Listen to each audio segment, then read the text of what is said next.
Hello, I'm so glad to be participating in No City Limits in a year when these conversations are more important than ever. I want to thank my dear friend Wes Moore and everyone at the Robin Hood Foundation for calling attention to these vitally important issues that affect us all. For the last year, COVID-19 has forced us to reimagine the ways in which we live and work and relate to one another. And when it comes to children, the pandemic has presented challenges around early learning and development that will undoubtedly have long-term consequences. But what those consequences are is really up to all of us. The most comprehensive study to date of pandemic-related learning loss in early grades found that 40% of first graders came to school last fall, regardless of whether they came in person or in virtual environments like this one, significantly behind in early literacy skills, particularly around phonics. And that was a major difference than we had just seen the previous year, when 27% came to first grade unprepared. Now, clearly 27% isn't acceptable either. And even in a normal year, in kind of normal circumstances, students who weren't prepared for first grade would need significant support to help level them up,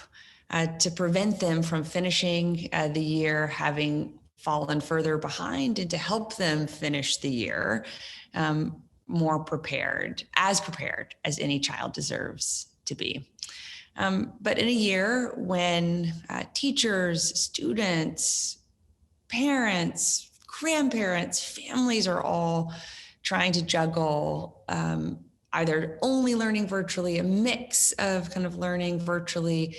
and in person, kind of whatever that hybrid may mean kind of in your home, in your school district, we know that this work has just been as hard as it's ever been. And the pandemic is also having an impact on kids' socialization. It's certainly something I've seen in my own home. While it's great that my older children are generally able to now kind of get themselves on and off virtual schooling, troubleshoot when they have tech challenges, it is still shocking to me every time that I kind of hear my kids on the edges of their virtual experiences, organizing virtual play dates, talking about kind of what game they may play together, what craft they may do, but still having that time intermediated and interrupted through a screen. And then I think about my son Jasper, who is 18 months old and has lived the vast majority of his life during COVID. He thinks the totality of the world is our family. I look at him sometimes and I just think, you're going to have friends at some point and it's going to be awesome. They're going to be great when you have them, and you will have them. And yet I realize that we are incredibly privileged to be able to have devices, have reliable internet service, be able to have the time and the space to help our kids when they can't troubleshoot themselves, to help our kids get on and off their virtual play dates, to ensure that they are masked or double masked when kind of they do go outside, albeit not to have actual play dates, and that we are experiencing this pandemic very differently than so many families are. And where childcare is still available for families, we know that reduced capacity, the kind of increased safety protocols, the need to kind of be able to pod together has skyrocketed childcare costs. You know, childcare costs are almost 50% above where they were pre-pandemic. And that is making the childcare that so many families need now more than ever just all that less accessible, less available, because it is less affordable. Now, it will be years before we know the full impact of kind of these disrupted social bonds, this disrupted learning, kind of the hybridized learning, the kind of ricocheted between kind of learning in person, kind of at home, the different ways in which kids have been able to learn because of the different availability and accessibility of resources, both kind of hardware, kind of internet, childcare have had on kids' brains, their social emotional health,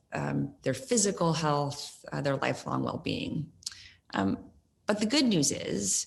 that kids are resilient and that kind of early brain development is happening all the time, whether or not a child is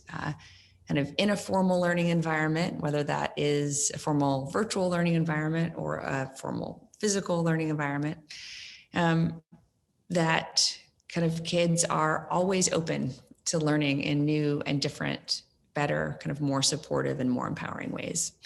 As Wes so powerfully shared when he spoke at our recent Too Small to Fail Summit,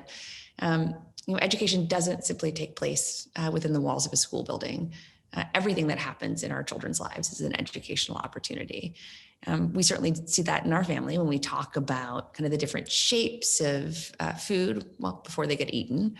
or kind of the different things that we can freeze in the freezer, because that's been a science experiment that's been popular this winter in our family. And there is just a bounty of research that shows that simple everyday interactions with children, talking to our kids, reading with our kids, singing with our kids can build their vocabularies, prepare them for school, prepare them to be able to navigate and talk about, and then hopefully kind of have agency over their own emotions, and ultimately sets a strong foundation for lifelong learning and lifelong health and wellness. Even before the pandemic, our Too Small to Fail initiative at the Clinton Foundation, which I referenced earlier, had a mission of meeting parents and other caregivers where they are, kind of meeting them, whether at diaper banks or playgrounds, to help distribute books and early math materials and kind of surround families with prompts to remind kind of parents and other caregivers of the importance of reading, singing, and talking with the kids in our lives. We hosted literacy events at laundromats. We partnered with Univision, Sesame Workshop, and kind of countless others to really deliver messages to parents' phones or kind of through larger screens, just to continually remind parents that we really are our kids' first teachers. And as Wes said, that every moment can be a learning moment. And now we, as I think all of us have expanded our work to mitigate the challenges of COVID-19 in this moment, and also to think about how we can mitigate the challenges of COVID-19 in the many, many moments ahead. When schools closed last spring,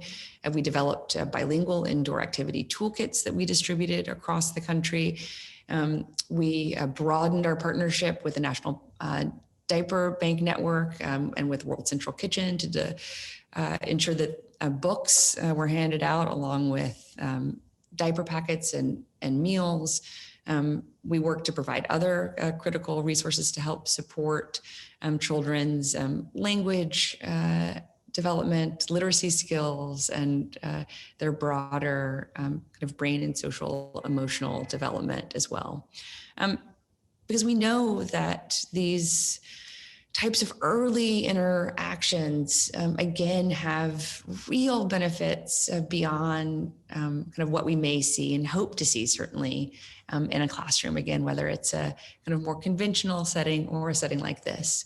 One study estimates that the average kind of K-12 student in the United States could lose somewhere between $61,000 and $82,000 in lifetime earnings, just as the result of COVID and disrupted learning opportunities. And that's unacceptable. We know that we need to be over investing now to ensure that our children are not kind of continually overexposed throughout their lives to the effects of the trauma of COVID-19. And we all have a role to play in ensuring that that happens, ensuring that we are protecting our kids from the lifelong effects of this moment, and that we are setting up all of our children for success. Success as denominated kind of in lifetime earnings, and success as denominated in lifetime health and happiness, kind of agency, kind of feelings, and hopefully kind of the knowledge that when we had a crisis unprecedented in their lifetimes, our ours in COVID-19, we also had an unprecedented collaborative, collective effort to support our most vulnerable, including our children. That is certainly the legacy that I want to leave, and certainly a hope that I have that every child today is secure in the knowledge that they were more than supported to become the people that every parent, every grandparent, and everyone who ever loves a child dreams for them until they can dream for themselves. So I know that all of you are as eager as I am to hear the experts reflect kind of more on kind of what we all need and must be doing in this moment. And so without further delay, I want to hand the conversation over to the panel.